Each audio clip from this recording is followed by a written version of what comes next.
qu'il faut savoir et qui est très important à retenir, le président de la République, le président Macky Sall, est le coprésident du FOCAC, avec le président, le premier ministre de la Chine, M. Xi Jinping, pour une période de 6 ans. C'est une période très importante.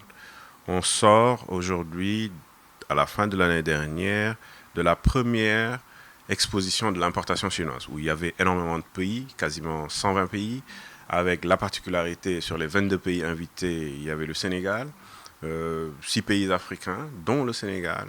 La particularité, c'est le focus sur le Sénégal, sur l'Afrique. Et dans cet état d'esprit, sur les 8 recommandations de la première rencontre du FOCAC, il avait été retenu l'obligation de travailler à mettre en œuvre ce qu'on appelle une exposition sino-africaine, où on retrouve les pays africains et la Chine dans un même espace avec les secteurs privés, les institutionnels qui se retrouvent et qui travaillent à faire des échanges entre ces différents pays. Aujourd'hui, le Sénégal a la possibilité d'exporter 803 produits en Chine sans droit de douane.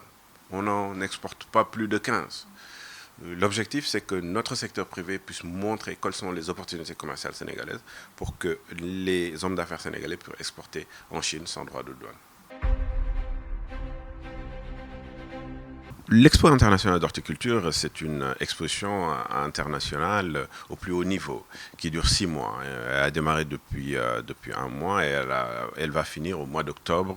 Et c'est une exposition où le directeur général et le commissaire et en même temps directeur général de la CPEX et en même temps commissaire général de l'Expo au nom du Sénégal. À peu près 120 pays sont représentés et chaque pays aura une semaine appelée semaine nationale. Donc le Sénégal aura sa semaine nationale en même temps que la période de l'expo de Hunan, et la journée nationale aura lieu le 30, à savoir une journée après la fin de l'expo de Hunan. L'objectif, c'est quoi? L'objectif, c'est de montrer le Sénégal dans toute sa dimension. La dimension culturelle, la dimension économique, la dimension touristique, la dimension diplomatique. Tous ces éléments-là vont permettre à une délégation sénégalaise au plus haut niveau institutionnel, mais également du secteur privé, de rencontrer le secteur privé non seulement de la Chine, mais également le secteur privé de tous les pays qui seront présents, à savoir 120 pays.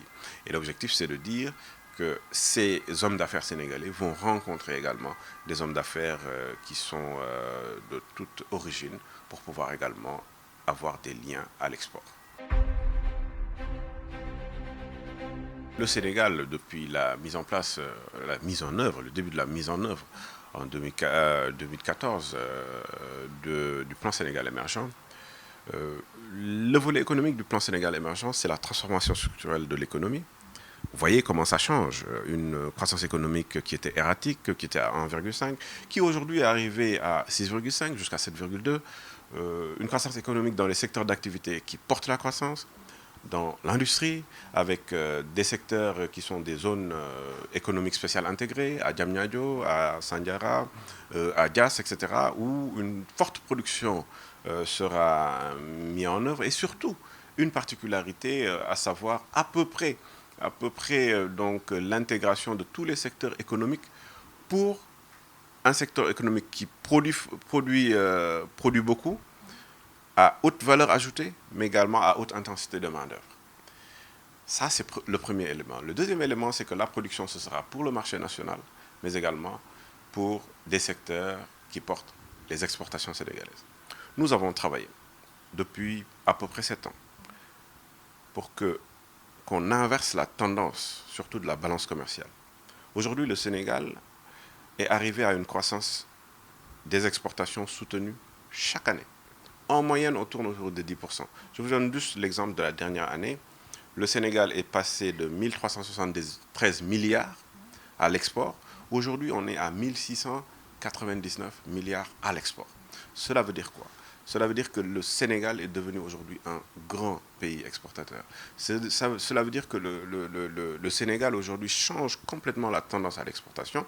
Le Sénégal a pu signer des conventions avec les différents pays, qu'il s'agisse de l'Europe, avec l'initiative Tous sauf les armes, et les systèmes généraux de préférence au Canada, en Chine, en Inde, en Corée, au Japon, mais également l'African Growth Opportunity Act aux États-Unis, qui nous permet d'avoir un marché de 3 milliards de consommateurs qui sont dans différents secteurs d'activité.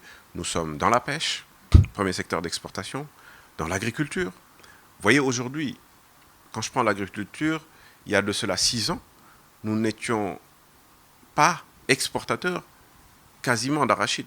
Aujourd'hui, on est le premier pays exportateur d'arachide en Chine, avec plus de 300 000 tonnes d'arachide décortiquée, plus l'huile d'arachide de première pression. Nous sommes dans le secteur de la cosmétique naturelle, avec beurre de karité, huile de baobab. Nous sommes dans le secteur des tickets téléservices. Aujourd'hui, avec le projet NTF 4, nous avons réussi à travailler avec beaucoup d'entreprises sénégalaises qui exportent même 70% de leur production, qui sont des logiciels, etc., et les téléservices, bien entendu. Dans le secteur de l'artisanat, il y a une amélioration aujourd'hui de la production qui fait que, en cuirs et peaux, en ameublement, en confection, mais également en bois sculpté, nous sommes très compétitifs à l'international. Vous savez, quand vous découvrez le pétrole et le gaz, la première chose, les gens parlent de la malédiction du pétrole et du gaz. Donc, moi, en tout cas personnellement, quand on a découvert le pétrole et le gaz, je m'attendais à ce qu'il y ait à côté des forces déstabilisatrices. On se pose des questions. Pourquoi, pendant la période du dialogue national, on trouve des éléments qui sortent issus de la presse étrangère. Quand on voit la particularité de la découverte du pétrole, la mise en place surtout de structures, l'ITIE, le fait que également le président de la République, lors du référendum, ait mis dans le référendum à la Constitution la particularité de la gestion des ressources naturelles. Pendant cette même période, on trouve des éléments, on se pose des questions. Pourquoi des forces déstabilisatrices? On a vu dans beaucoup de pays cela s'est passé. Et je pense qu'aujourd'hui, c'est le moment où les Sénégalais doivent se poser beaucoup de questions, surtout sur l'unité autour de l'essentiel. Et le président de la République a pris des engagements forts par rapport au procureur de la République, qui aujourd'hui est en train d'entendre énormément de personnes. Mais ça, c'est vraiment des gages surtout de bonne gouvernance. Et c'est important. Et pendant cette période, tout le monde parle de choses qu'il ne maîtrise pas. Et c'est ça qui est grave au Sénégal. Je crois qu'aujourd'hui, il faut parler de choses qu'on maîtrise. Et ceux qui maîtrisent cela, c'est aujourd'hui les acteurs du domaine.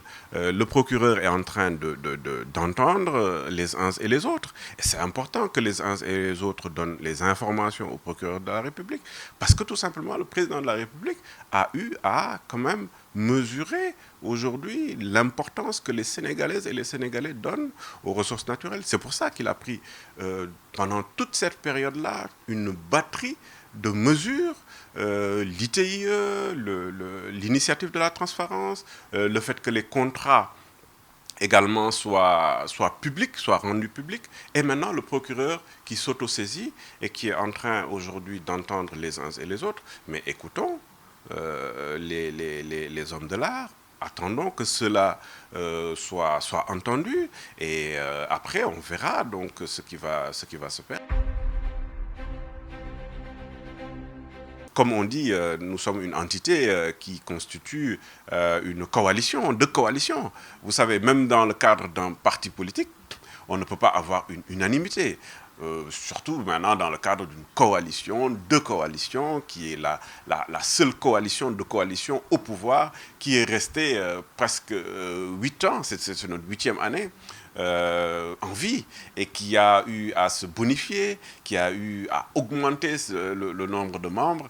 Et je pense que Benno Bokk Yakaar, c'est une trouvaille qu'eux-mêmes aujourd'hui, dans le cadre du benchmarking, d'autres pays qui sont des pays européens, même d'autres pays africains, qui viennent ici, qui discutent avec nous pour voir comment vous avez fait en restant dans le cadre d'une mouvance présidentielle et jusqu'à présent avoir cette unité-là autour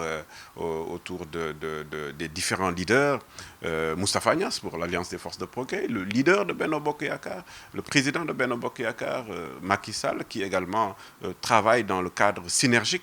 Et je pense que ça, c'est des éléments importants qui constituent vraiment des gages de pérennité d'une structure telle que la coalition Benno Bokk Yakaar. Merci beaucoup et je salue surtout le professionnalisme de Seneweb et le travail qui est en train d'être fait. C'est une très très bonne chose parce que les Sénégalais qui sont au Sénégal en ont besoin, mais également l'information doit aller partout dans le monde et vous réussissez à le faire très très bien.